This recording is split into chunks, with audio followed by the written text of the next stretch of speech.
Hello everyone, welcome back to Spararia YouTube channel.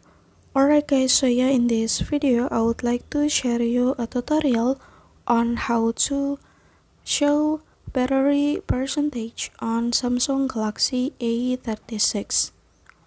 Alright guys, so if you want to know the remaining battery of your phone but the percentage is not shown on the battery icon, don't need to be worried guys, because you can show the battery percentage easily.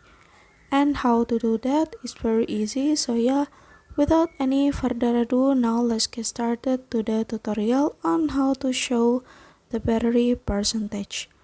Alright guys, so the first thing first that you have to do is, of course, now you can go to settings menu on your phone like this, and then after that now you can scroll down, and then here now you can go to notification, and now you can go to status bar, and then here you can activate show battery percentage, and the percentage will display inside of battery indicator.